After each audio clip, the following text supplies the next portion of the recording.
আল্লাহ রাব্বুল আলামিন বলেন, ওয়া ইযা কুরিয়াল কুরআনু ফাসতামিউ লাহু ওয়া আনসিতু লাআল্লাকুম তুরহামুন।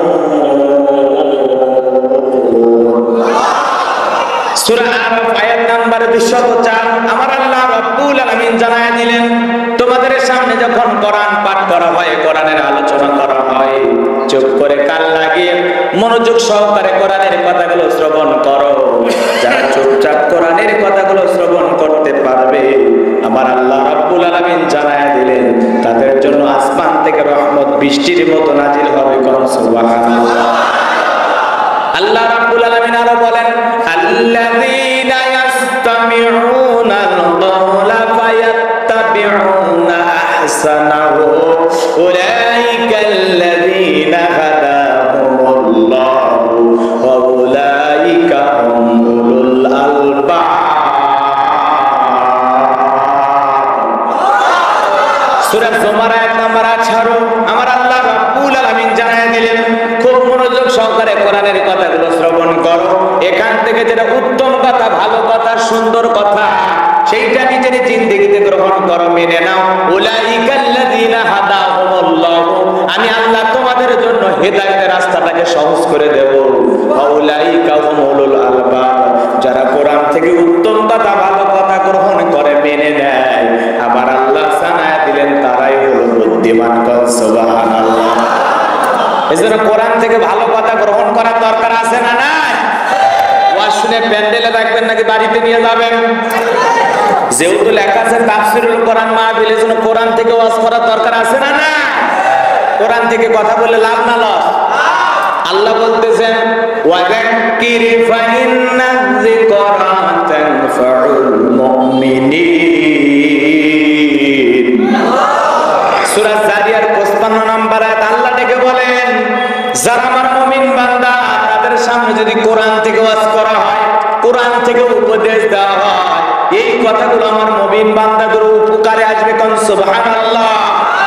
তাহলে কোরআন থেকে ওয়াজ করলে মুমিনদের উপকার হবে, কোরআন থেকে উপদেশ দিলে মুমিনদের কাজে আসবে। কথা বলেন ঠিক না ঠিক? আল্লাহ রাব্বুল আলামিন আরো বলেন, ফাযাক্কির বিল কুরআনি মান ইয়াখাফু ওয়াঈদ। আল্লাহু আকবার বলতে কষ্ট হচ্ছে না? আল্লাহু আকবার মানে কে বল? আর জোরে বলেন, কে বল? আল্লাহ রাব্বুল আলামিন বলেন, ওরাব্বাকা ফাকাব্বির, তাকবীর হবে আমি রবের নামে, স্লোগান হবে আমি রবের নামে। কথা বলেন ঠিক না ঠিক? যেই জমিনে আল্লাহু আকবার স্লোগান দেবেন, সেই জমিনে কোনদিন বাতিল শক্তি, শয়তানি শক্তি প্রতিষ্ঠিত হতে পারবে না। কথা বলেন ঠিক না ঠিক? এই জন্য মুসলমান হিসাবে আওয়াজ আস্তে দিলে চলবে না, জোরে জোরে আওয়াজ দেবেন ইনশাআল্লাহ। পারবেন না? আল্লাহু আকবার বলতেছে না, ডায়াবেটিস রোগী না। আল্লাহ, কি হয়েছে আপনার সমস্যাটা কি? এক দোস্তরে ডাক দেন, কত চিৎকার করে, সব হবি গলা ফাটে চিৎকার মারিচ্ছে, আর এটা আল্লাহু আকবার করছে মানে পুড়ে যাচ্ছে। ওটি কি অসুস্থ আপনারা? নাকি বাড়িতে স্ত্রীর সাথে ওয়াদা করে আসছেন, বিবিরে মাহফিলে যাবো ঠিকই, কিন্তু তুমি চিন্তা করো না, বক্তা যতই কথা বলতে বলো, আমার মতো বান্দা মুখ দিয়ে কথা বলবে না, আর আমি যখন কথা বলবো না তখন আমার শরীরে কোনো ঘাটতি হবে না, বিদায় তুমি টেনশন করো না। কি ওয়াদা করেছেন এরকম? হ্যাঁ, কোরআনের মাহফিলে বসেছেন, জিকিরের মজলিসে বসেছেন, যত বেশি আল্লাহর কৃতজ্ঞতা প্রশংসা আদায় করবেন, তত বেশি আমার নামে সওয়াব লেখা হবে। চিৎকার করে বলেন সুবহানাল্লাহ। শুধু লাভের কথা হচ্ছে, এরপরে তো আর শুরু করো, আগে লাভটা বুঝেন নাকি তো। আল্লাহ রাব্বুল আলামিন আরো বলেন, ফাউলাইকা ইউবাদদিলুল্লাহু সাইয়্যাতিহিম হাসানাত ওয়া কানাল্লাহু গফুরুর রহিমা। সূরা ফুরকানে আল্লাহ বলতেছেন, যারা কোরআন শোনার জন্য বসে গেছেন ভালো করে শোনেন। আল্লাহ বলেন, যারা কোরআন শোনার জন্য বসে গেছেন, তাদের জীবনের সমস্ত মন্দ আমলগুলোকে, বদ আমলগুলোকে, খারাপ আমলগুলোকে আমি আল্লাহ রাব্বুল আলামিন করে দেব, পাল্টায় দেব। জোরে কন্যা সুবহানাল্লাহ। এই যে মনে করেন এটা মাহফিলের পোস্টার দেখতেছেন, এখানে লেখা আছে, এগুলো আপনার বদ আমল। সব বদ আমল আল্লাহ কেটে এরকম সাদা করে দেবে, আর এরকম সাদা রাখবে না। আল্লাহ রাব্বুল আলামিন আবার এই সাদা জায়গাটা নেকি দ্বারা, সবের দ্বারা পরিবর্তন করায় দেবে, সব দিয়ে পরিপূর্ণ করে দেবেন। চিৎকার মেরে বলুন সুবহানাল্লাহ। আল্লাহর ভান্ডারে কি সবের অভাব আছে? হ্যাঁ, একজন নামাজের দাওয়াত দিলে সেই লোক যদি মসজিদে যায়, ওই ব্যক্তি নামাজ পড়ে যে সব পাবে, যে ডেকে মসজিদে নিয়ে যাবে তাকেও আল্লাহ তাআলা সেই পরিপূর্ণ সব দান করবে। সুবহানাল্লাহ। একজন রোজাদারকে ইফতারি করালে পরিপূর্ণ রোজার আরেকটি সব আল্লাহ পাক তার আমলনামায় দান করবে। সুবহানাল্লাহ। কিন্তু যে নামাজ মসজিদে পড়লো, ওর সবের অভাব হবে, ওকেও আল্লাহ সব দেবে, আপনাকেও দেবে। যার ইফতারি করালেন তারও রোজার সব পাবে, আপনি করায় আপনিও সব পাবেন। আল্লাহর ভান্ডারে কম নাই। কথা কোন ঠিক না? এজন্য আল্লাহ রাব্বুল আলামিনের কৃতজ্ঞতা, প্রশংসা, বরত্ব, শ্রেষ্ঠত্ব ঘোষণা করব বেশি বেশি। জবাব দিয়েছেন কি? আল্লাহ। আরো জোরে বলেন আল্লাহ। এত সুন্দর জবান আল্লাহ পাক দিয়েছেন। এই জবান দ্বারা আমরা কত কিছু অপচয় কথা বলি, যেই কথার কোনো লাইন নাই, ঘাট নাই, এই আজে বাজে কথা বলি, অথচ সারাটা দিনের মধ্যে একবার আমরা আল্লাহকে আল্লাহ বলে ডাক দেই না। কথা কোন ঠিক না? বেঠিক? মন খারাপ করছেন? চলুন আলোচনা শুরু করা যাক। পবিত্র কোরআন থেকে একটি আয়াত তিলাওয়াত করেছি, তারপরে আলোচনা রাখবো ইনশাআল্লাহ। আল্লাহ পাক যেন তৌফিক দান করে। জোরে বলেন আমিন। কারণ জ্ঞান দেওয়ার মালিক কে? আল্লাহ। আরো জোরে বলেন আল্লাহ রাব্বুল আলামিন বলেন সুবহানাক। একটু কাশ হয়েছে, বুঝতে পারছেন? এখানে সেখানে ঘুরে বিভিন্ন জায়গায় পানি খায়া একটু কাশ হয়েছে। আপনাদের তো অবশ্য জীবনে কাশ হয় না, না এলাকায় রাজবাড়িতে অবশ্য কাশ কারো হয় না। আপনার তো রোবট নাকি অসুস্থতা হয়? আরো যারা বলেন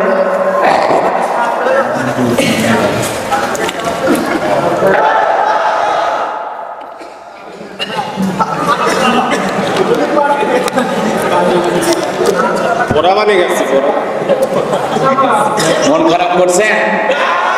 আল্লাহর পয়গম্বর দাউদ আলাইহিস সালাম এত সুন্দর জাবর কিতাব তিলাওয়াত করতেন। জীবন দশায় একদিন আল্লাহ পাকের কাছে প্রার্থনা করলেন, আল্লাহ এই ফিলিস্তিনের বিশাল বাদশাহী আপনি আমাকে দান করেছেন, আমি আপনার কাছে জানতে চাই আমার পরবর্তীতে আপনি ফিলিস্তিনের বাদশাহী কাকে দান করবেন? আল্লাহ দেখে বলে, পয়গম্বর আমার পক্ষ থেকে একটা নিয়ামতে বড় সিন্ধুক যাবে, সিন্ধুকের ভিতরে তিনটা জিনিস থাকবে, কোনটার নাম কি, কোনটা দিয়ে কি কাজ হয়, যে বলে দিতে পারবে, বুঝতে পারবে, আমার পরবর্তীতে আমি আল্লাহ তাআলা তোমার পরবর্তীতে ফিলিস্তিনের বাদশাহী তাকে দান করবো। সুবহানাল্লাহ। এইবার নবী দাউদ আলাইহিস সালাম হাজার হাজার মানুষের মধ্যে সুন্দর করে এই কথা ঘোষণা করলেন। জনগণ শুনে মাথা নত করে চলে যায়। নবী দাউদ আলাইহিস সালামের প্রশ্নের উত্তর কেউ দিতে পারে না, কেউ দিতে পারে না। নবী তখন চিন্তা করলেন, সব জায়গায় দাওয়াত দিলাম, নিজের ঘরে এবার দাওয়াত দেওয়া দরকার। আচ্ছা বলেন তো, নিজের ঘরে দাওয়াত দেওয়া দরকার আছে না নাই? এইবার নবী দাউদ আলাইহিস সালাম তার ছেলে মেয়েগুলোকে এক জায়গায় করলেন। পয়গম্বর দাউদ আলাইহিস সালামের ছেলে মেয়ের সংখ্যা ছিল 40 জন। সুবহানাল্লাহ। কয়জন? আরো জোরে বলেন কয়জন? 40 জন। মেয়ে ছিল 21টা, আর ছেলে ছিল 19 জন। আর আজকে আমাদের স্লোগান দুটার বেশি নয়, একটা হলে ভালো হয়। বাটপার আছে না নাই? ওই বিশ্বাস করে না রিজেকের মালিককে। আরো জোরে বলেন কে? এটা মুসলমানের স্লোগান নয়, ইহুদি বৌদ্ধ খ্রিস্টানেরা ষড়যন্ত্র করে মুসলমানের মাথার মধ্যে ভাইরাসটা ঢুকিয়ে দিয়েছে। আসলে এই স্লোগান মুসলমানের নয়, তাম পৃথিবীর জালেমের রাস্তা মুসলমানের সংখ্যা কমে যাক, কমে যাক। কথা কোন ঠিক না ঠিক? মুসলমানের সংখ্যা পৃথিবীতে মাত্র 160 কোটি, মানুষ হলো 700 কোটির উপরে। মনে করেন এর মধ্যে যদি আমরা 300 কোটি মুসলমান থাকতে পারতাম, তাহলে তাম পৃথিবীর জালেমেরা মুসলমান হত্যা করা তো দূরের কথা, মুসলমানের শরীরের একটা পশম বাঁকা করানো সাহস পেত না। আজকে সংখ্যায় কম, এগুলোই জালেমেরা হয়েছে আমাদের জম। কথা বল ঠিক না ঠিক?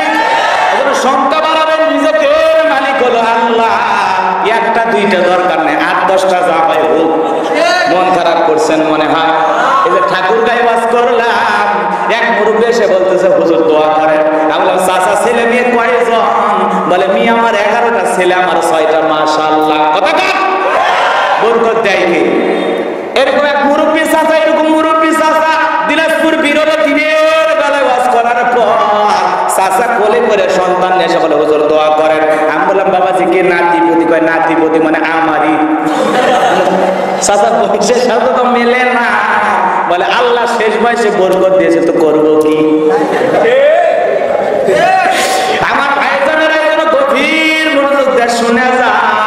নবী দাউদ আলাইহিস সালাম ডেকে বলে আল্লাহর পক্ষ থেকে একটা সিন্ধুক আসবে, সিন্ধুকের ভিতরে 3টা জিনিস পাওয়া যাবে, কোনটার নাম কি তোমরা কি কেউ বলে দিতে পারবা?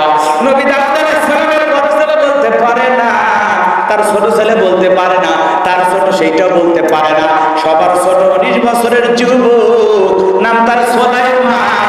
হাত তুলে বলে লাব্বাইক আব্বাজান, আপনি যদি অনুমতি দেন আমি বলে দিতে পারবো সিন্ধুকের ভিতরে 3টা জিনিস কি কি আছে, কোনটা দিয়ে কি কাজ হয়। কোন সুবহানাল্লাহ।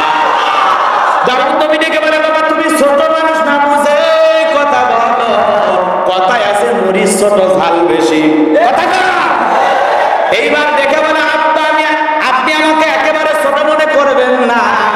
আমি সুলাইমানের যখন 14-15 বছর বয়স হয়ে গেছে, আব্বা জান আমি যখন জঙ্গলের পাশে হেঁটে যেতাম, ওই জঙ্গলের একটা পশু আর একটা পশুর সাথে কোন কথা বলে, একটা প্রাণী আর একটা প্রাণীর সাথে কোন কথা বলে, কি কথা বলে, কোন ভাষায় কথা বলে, আমি সুলাইমান পশুর ভাষাও বুঝতে পারি।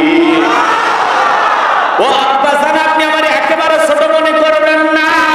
আমার বয়স যখন 14-15 হয়ে গেছে, ওই দূর আকাশে পাখি উড়ে যায়, একটা পাখি আর একটা পাখির সাথে উঠতে উঠতে কি কথা বলে, কোন ভাষায় কথা বলে, আমি জমিনের উপর দাঁড়া দূর আকাশে উড়ে যাওয়ার পাখিরও ভাষা বুঝতে পারি।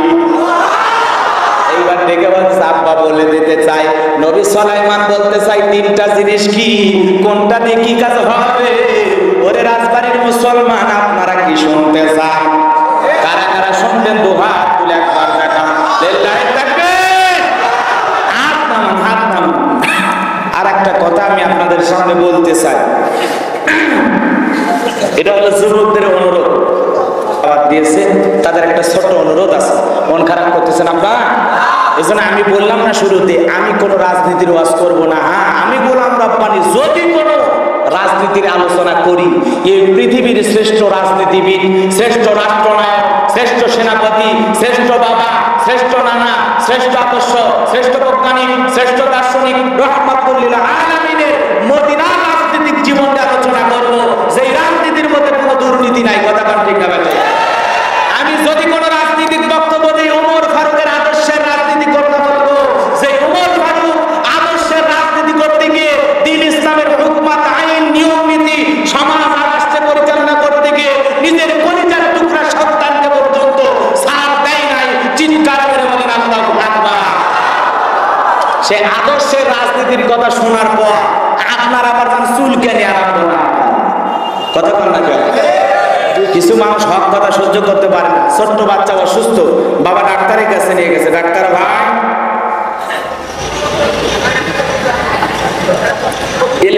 কে দেয়, পুরোটাই ফাজলামি করে বেড়াচ্ছে।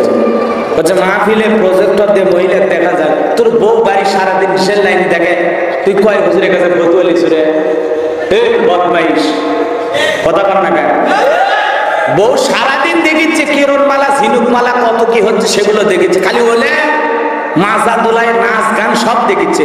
বেটা দেখে কার্টুন, ওর বাপ দেখে খবর, উই দেখে নাচ গান, ওর বউ দেখে সিরিয়াল। বদমাইশি বন্ধ করে না। এটি হচ্ছে প্রজেক্টর দিয়ে হুজুর আপনাকে দেখাচ্ছে জায়েজ আছে না না জায়েজ আছে। বাড়িটাকে ঠিক কর, তারপরে ফতুয়া লিখবেন।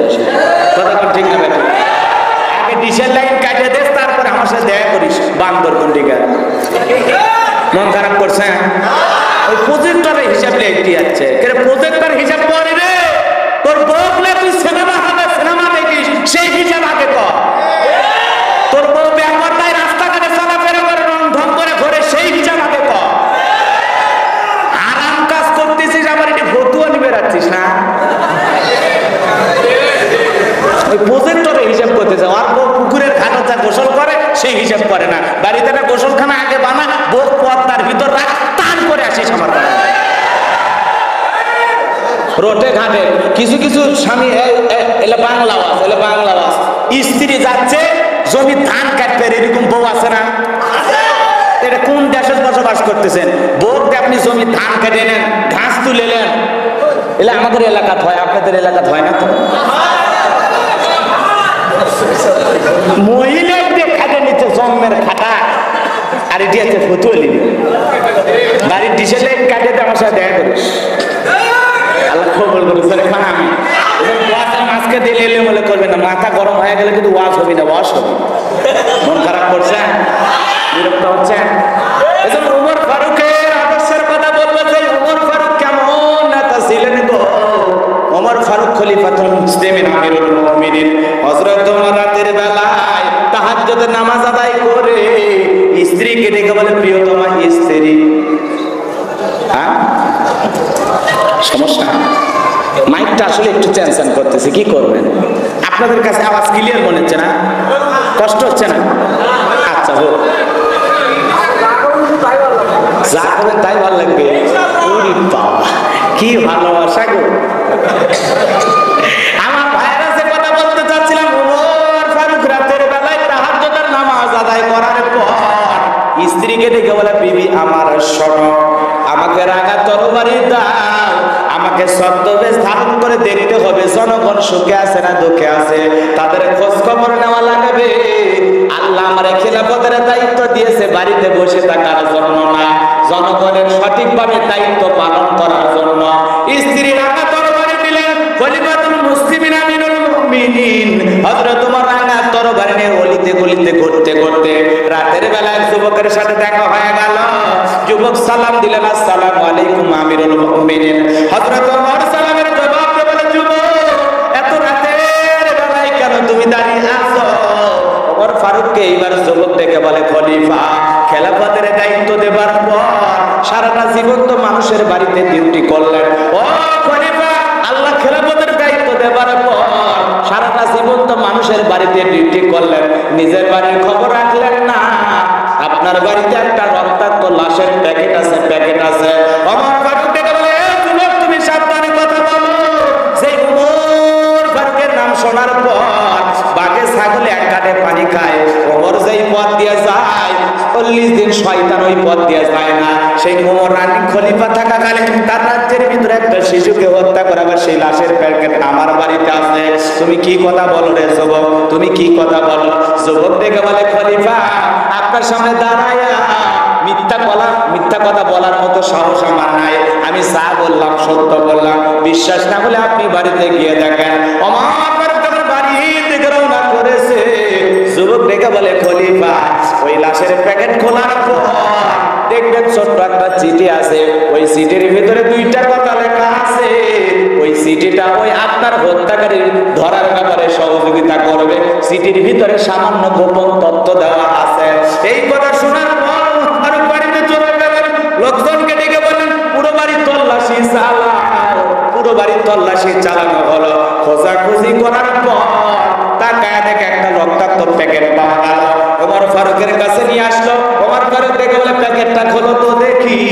প্যাকেটটা যখন খোলা হলো, আরে তাকায় দেখে 1 নয় 2 নয় কে বা কারা জানো একটা সন্তানকে হত্যা করে 12টা টুকরো করেছে।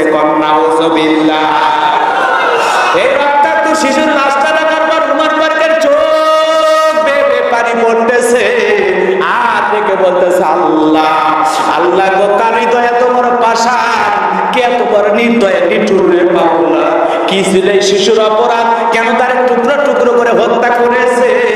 বলেন তো, নেতা যদি ভালো হয় জনগণের দুঃখ দেখার পরে কান্না করে, কথা বল। আর নেতা যদি জালেম হয় জনগণের রক্ত ঝরার পরেও নেতার মুখে ফেলকি মারে মুচকি হাসি থাকে, কথা বল, ঠিক না বাজি? ওই মায়ানমার অং সান সু চি কত বড় ডাইনি মহিলা, হাজার হাজার মুসলমান হত্যা করেছে। ওই যে নরেন্দ্র মোদী হাজার হাজার মুসলমান হত্যা করেছে। দুনিয়ার বড় বড় জালেম বাদশা যারা আছে, জালেম নেতা যারা আছে, তাকায় দেখেন জনগণ মরে যায়, তারপরে ওদের হাসি হাসি কমে না। তার মানে বোঝা যায় না জনগণের জন্য রাজনীতি করে না, ওরা পেটের জন্য রাজনীতি করে, চেয়ারে ঠিকানোর জন্য রাজনীতি করে। কথা কোন ঠিক না বেঠে? জনগণ করে শেষ হয়ে যায়, ক্ষমতা ঠিক থাকে, কথা সব করে যায়। কথা বুঝছেন? মন খারাপ করছেন মনে হয়। ওমর ফারুক ছোট্ট শিশু, আজকে ধান খেতে পাট খেতে 8 জন 10 জন 5 জন 7 জনের বস্তা বন্দি লাশ পাওয়া যায়। কে মারছে কারা মারছে কিসের বিচার কোনো কিছুই খুঁজে পাওয়া যায় না। কথা ছোট্ট শিশুর লাশটা দেখার পর ওমর ফারুক চোখের পানি ছেড়ে দিয়া কান্দে আর বলে আল্লাহ কে হত্যা করেছে, কারা হত্যা করেছে। আমি ওমর ফারুক না বিচার করা পর্যন্ত শান্ত হব না, শান্ত হব না। এই কথা বলে বলতেছে প্যাকেটের ভিতর দেখো তো কোনো চিঠি পাওয়া যায় কিনা। খুঁজতে খুঁজতে একটা চিঠি পাওয়া গেল। ওমর ফারুক দেখে চিঠির ভিতরে 2টা লাইন লেখা আছে। একটা হলো পবিত্র কুরআনুল কারীমের আয়াত। সর্বপ্রথম যে কথা লেখা আছে কোরআনের আয়াত, পরিষ্কার লেখা ছিল। কি লেখা? আমার আল্লাহ বলেন ওয়া মাল্লাম ইয়াকুম বিমা আনজালাল্লাহু ফাউলাইকা হুমুল কাফিরুন। এখানে পরিষ্কার কথা হলো যারা কোরআনের বিধান অনুযায়ী বিচার ফয়সালা করে না, যারা কোরআনের আইন অনুযায়ী বিচার ফয়সালা করে না, ওরা কাফের। ওরা কি? যারা কোরআন দিয়ে বিচার ফয়সালা করে না ওরা কি? এই ফতোয়া কি গোলাম রব্বানি নাকি আল্লাহ? এই একই সূরার মধ্যে সূরা মাইদার 44 নম্বর আয়াতের শেষের অংশ বললাম। এই একই সূরার মধ্যে আমরা আল্লাহ রাব্বুল আলামিন বলেন ওয়া মান লাম ইয়াহকুম বিমা আনজালাল্লাহু ফাউলাইকা হুমুজ জালিমুন ফাউলাইকা হুমুল ফাসিকুন। যারা কোরআন দিয়ে বিচার ফয়সালা করে না ওরা হলো জালেম, ওরা হলো জালেম। যারা আল্লাহর আইন দিয়ে বিচার ফয়সালা করে না ওরা হলো পাপাচারী, ওরাই ফাসিক, ওরাই জালেম, ওরাই কাফের। কথা কা আজকে পৃথিবীতে তাকায় দেখেন আল্লাহর আইন অনুযায়ী কি বিচার হয়? আল্লাহর আইনের বিচার তো দূরের কথা, আল্লাহর আইনের কথা বলাও যায় না, বলাও যায় না। ভাষা কি বলবে?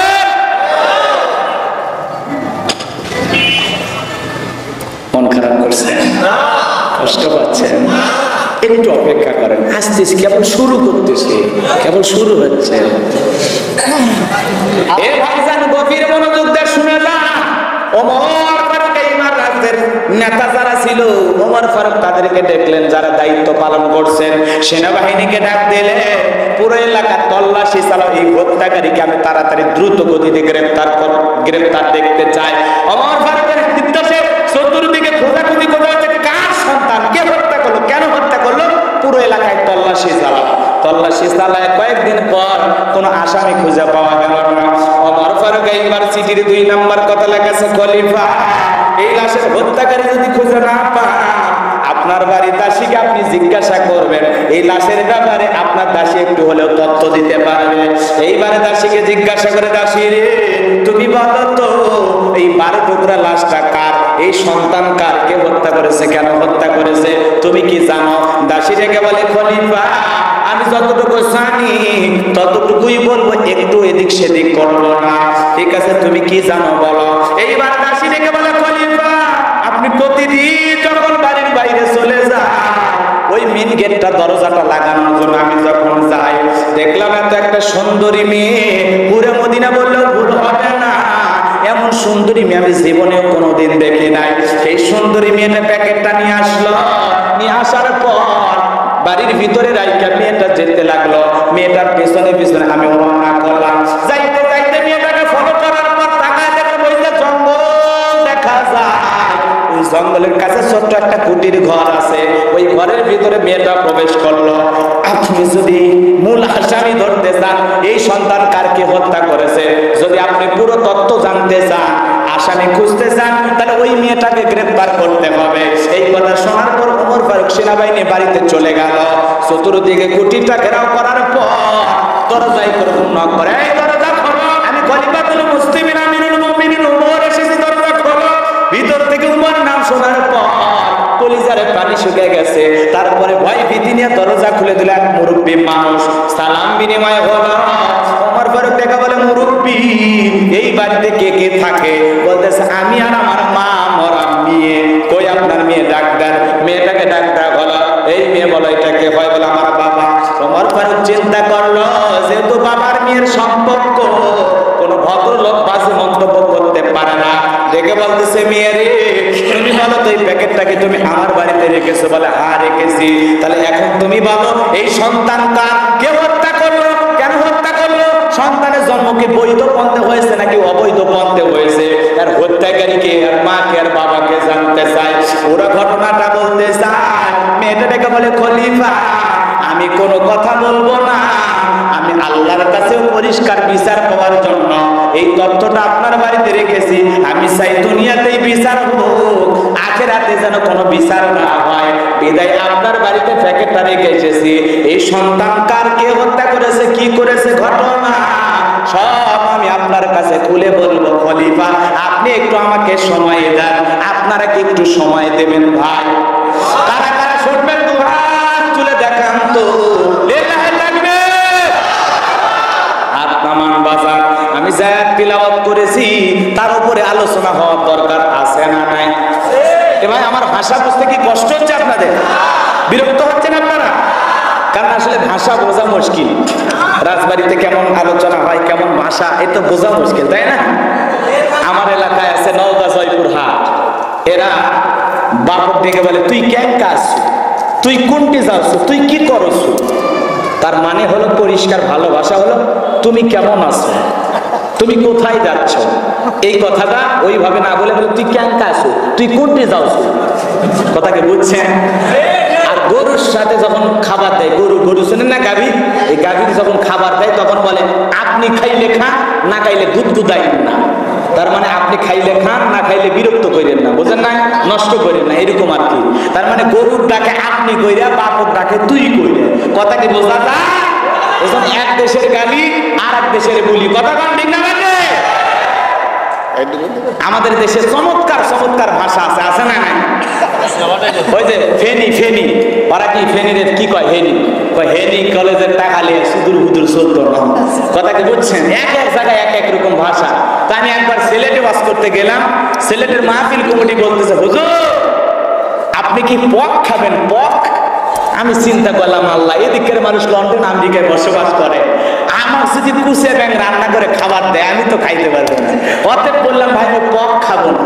তখন অন্য যে মেহমান গুলো ছিল তারা বলতেছে, ভাই যা রান্না করেছেন নিয়ে আসেন খাই। দেখলাম ভাই বাটিতে করিয়া এত সুন্দর পায়েস রান্না করছে, আর এত সুন্দর সুঘ্রাণ নাকে ভেসে আসলো। আমি এতিমের মতো তাকায় থাকলাম, ওদেরকে দিল, আমার দিল না। আগে যে বলেছি খাবো না, তো দেখা হয়ে গেল। খাওয়া দাওয়া শেষে ওরা যখন চলে গেল, চামচ দিয়ে দেওয়ার সময় একটু পড়ে গেছে নিচে, তো এদিক ওদিক তাকায় দেখলাম কেউ নাই, তো ওই টেনে জিব্বাই দিলাম। কি যে মজা হয়েছে রে ভাই। এরপরে চিন্তা করলাম, এই এলাকায় যদি ওয়াজ করতে আসি, যদি বলে হুজুর বিষ খাবেন, বিষ আমি তাই দিই না, জানি বিষ কয় এখন মজার জিনিস খাওয়াইয়া দেয়। কথা বলে ঠিক না? এই জন্য ভাষা বোঝা মুশকিল। এক দেশের গালি আর এক দেশের গুলি। কথা ঠিক না?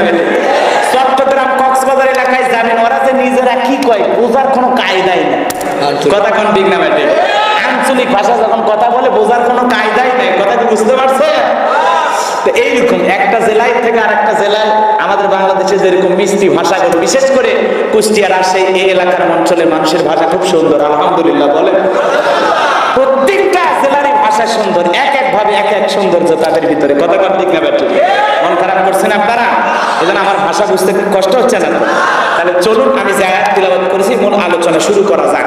কষ্ট যদি না হয় জবান ছেড়ে সবাই একটু তিলাওয়াত করেন। আউযু বিল্লাহি শাইতানির রাজিম।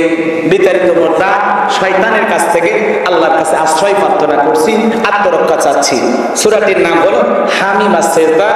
দুনিয়ার মা ও ভাই বোন তাদেরকে ডাকলে তারা যেমন খুশি হয়, ওই জবান আমি আল্লাহ পাক দান করেছি। ওই জবান দ্বারা যদি আমি আল্লাহকে আল্লাহ বলে ডাক দাও, আমি আল্লাহর কুদরতি অন্তর ভরে যায়। আমার ভাইরা যদি আল্লাহ জিকিরে বিদ্যা গেলে সর্বদাই বুঝতে বসতে চলতে নিতে আল্লাহ জিকিরে দিকা রাখলে ওই জিকিরকারী জিকাওয়ালা মানুষ কোনদিন জাহান্নামের আগুনে জ্বলবে না।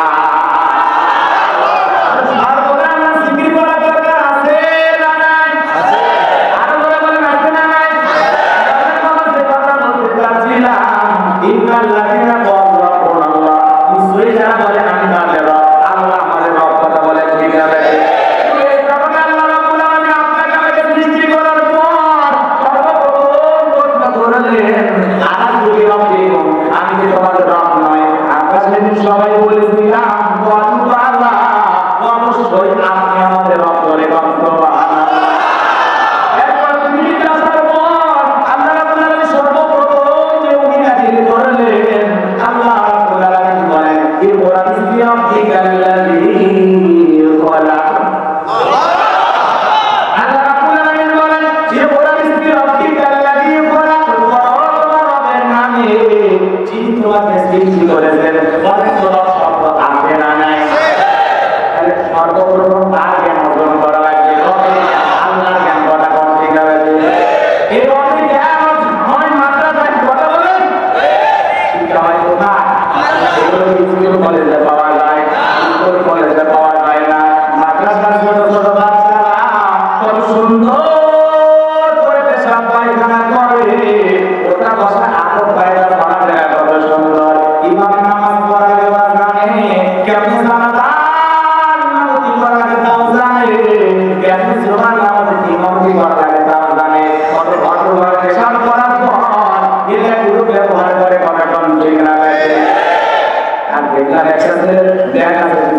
জিজ্ঞাসা করলাম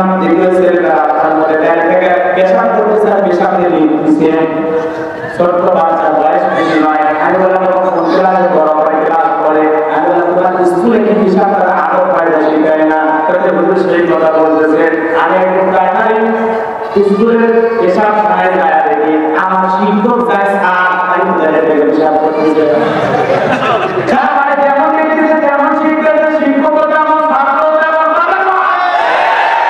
স্কুল কলেজে এমন এমন খবর আমরা দেখি ওই ছাত্ররা শিক্ষক ধরে কলেজ ইউনিভার্সিটিতে পিটায়া তারা বাজায় দেয় কথা শিক্ষকের তারা বাইরে যায় পিটায়া আর মাদ্রাসা দিকে তাকায় থাকে মাদ্রাসাতে আদব আছে মাদ্রাসাতে মানুষ গড়া কারখানা মাদ্রাসাতে মানুষ তৈরি করা হয় ভালো মানুষ ওখানে যায় ছাত্ররা শিক্ষকের পায়ে উল্টো পানি ঢেলে দেয় আদব আপনি ইনসানকে বলে শয়তান কথা আছে না নাই আদব ইনসানরা মানুষ তৈরি করা হয় যাদের ভিতরে ভদ্রতা নম্রতা বিনয়তা থাকে তো সমাজে ভদ্র মানুষ তৈরি করা তার নাম হলো মাদ্রাসা কথা বলে ওখানকার ছেলেকে কিভাবে হিসাব করে ভেবে ব্যবহার করা লাগবে ঈশ্বরই বলেছে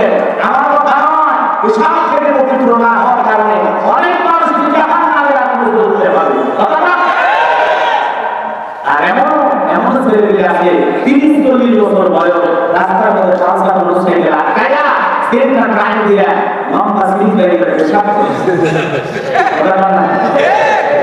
মানে এটা কথা শুনতে হবে না ঠিক আছে মনটা করতেছ না কুত্তে মিস্টার বস কুকুর না কুত্তে থেকে হিসাব করে মুসলমানের বাচ্চা হওয়ার পরেও গায়ে থেকে হিসাব করে কুত্তে না উড়িয়ে যায় কথাটা মুসলমানের বসে রেখে হিসাব করে ওই জন্য তো হিসাব করে ঢেলে নেয় পুরুষ নেয় কিছু নেয় গাড়ি গাড়ি চলে যায় সারা জীবন টপ টপ গ্রামে ভালো হয় না কথা না হিসাব টপ করে বলে আপনি আর ভালো খাইলে জীবনে ভালো হবে রবিও না কথা না মন খারাপ করছে পেশাব করে হয় টিস্যু না হয় পানি না হয় মাটি কিছুই নেই আসলে সাথে কত সুন্দর দাওয়া দিলাম মার দিয়ে যায় একজন কত বুঝে বাস করে বসে কেস করে সমস্যা মহিলা আছে তোর দেওয়া দিয়ে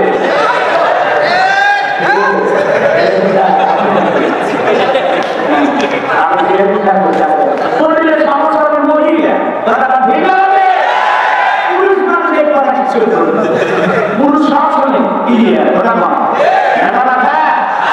পেশাব করে ক্লিয়ার পেশাব করে ধীরে ধীরে কেমন ব্যবহার করা লাগে আলো আমার কাছে ভালোভাবে শিখে আল্লাহ করে বলা খারাপ করছে না একটু বাস্তব মানুষের পরিবর্তন হচ্ছে না একটাই কাম শুনতেছে আর বের করে দিচ্ছে বাড়ি পর্যন্ত নিয়ে যাচ্ছে না বুঝতে পারছেন প্রতিটা কথা এক বক্তা বাস করছে খুব ছেলে বলে খুব গুরুত্বপূর্ণ এই বাস করার পর একটা সারা মনে মনে আশা লাগছে না হিসেবে মানে আমার বাড়ি বলে অন্ধকার রাত আছে মানুষ শেষ করে যাওয়ার পর হিসাবে সাপ তখন এসব করতে আসছে কিছু নেই মাঝি নেই কাহিনী নেই তাহলে কি করবো হুজুর বলেছে কিছু না বললাম করবো বাড়ি বাড়ি দিয়ে ছেড়ে কাম করা লাগবে তখন এই রাস্তার বাড়ি বাড়ি জোরে মাথা ছিল লাভ দিয়ে ভাই ইংলিশ করে দেওয়া তখন বলছে যে এই সময়টা হুজুরে দেওয়া আমল করে সহ্য করে না হুজুর বলছে এরা গোষ্ঠী হুজুরে থাকি তোরা আমল রাতের বেলা যদি এরকম গাইড করে বাড়ির মধ্যে কি আর কথা মানবি না রে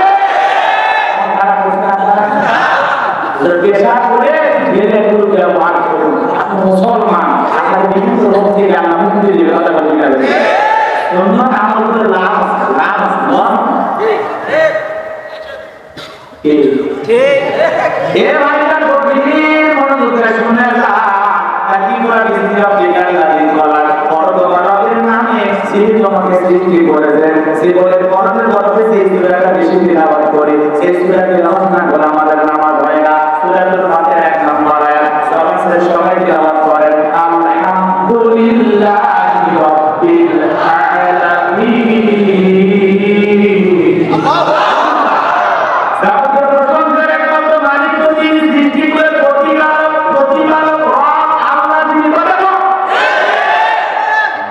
এজন্য আল্লাহ পাকের কাছে আমরা বললাম আলহামদুলিল্লাহি রাব্বিল আলামিন যাবতীয় প্রশংসা একমাত্র প্রতিপালক তিনি সৃষ্টি করে রব যিনি এটা সব শব্দ আছে না নাই তারপরে আমাদের মধ্যে যখন বলে গেলাম কি তাসবিহ বলেন সুবহান রাব্বিয়াল আযীম সুবহান রাব্বিয়াল আযীম সব শব্দ আছে না নাই এরপরে আমরা সবাই কি বলেন রব্বানা লাকাল হামদ হামদান কাসীরান তাইয়্যিবান মুবারাকান ফি এরপরে সব শব্দ আছে না এরপরে আপনি যখন সিজদায় চলে গেলেন সিজদায় গিয়ে বললাম সুবহান রাব্বিয়াল আ'লা সুবহান রাব্বিয়াল আ'লা সব শব্দ আছে না নামাজ যখন শেষ হয় সালাম দেওয়ার পর যদি একবার দুয়ার পক্ষে আর একবার বিপক্ষে দুয়ারে ঢুকে আসে না আমরা যারা দোয়া করি দোয়া করার পক্ষে যারা হাত তুলে কি বলি রব্বানা আতিনা ফিদ দুনিয়া হাসানাতাও ওয়া ফিল আখিরাতি হাসানাতাও ওয়া কিনা আযাবান নার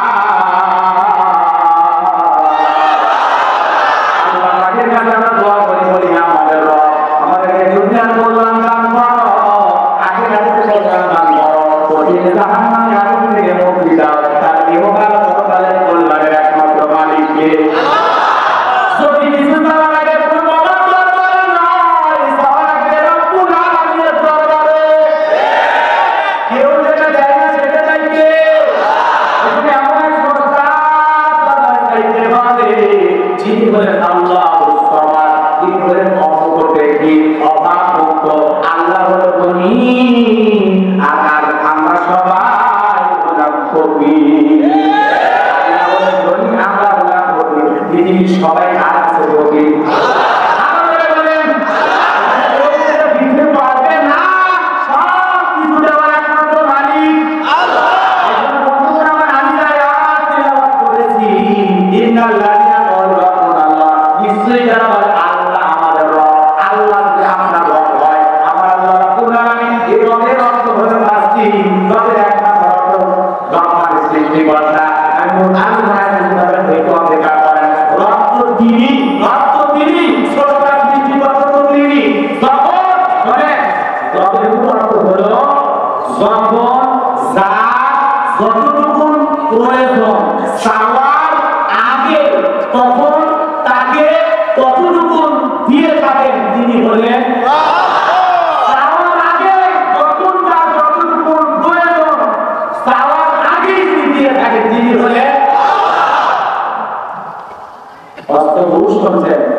আমার ভাইরা যদি কিছু চাওয়া লাগে কার কাছে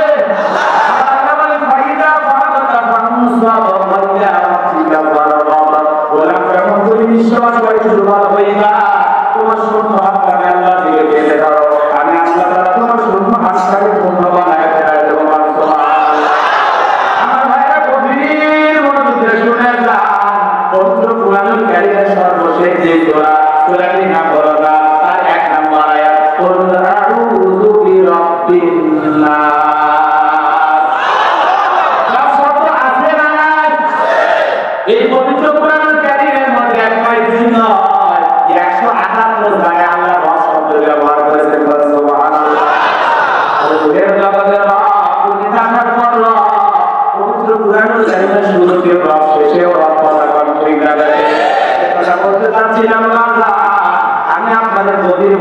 যে বিষয়টা বোঝানোর জন্য বলছিলাম, আপনার আমার যেদিন মৃত্যু হবে, অতবার কথা যেদিন চলে যাব, আত্মীয় স্বজন দুনিয়ার সমস্ত মানুষগুলো কান্না করবে। আজকে আপনি বেঁচে আছেন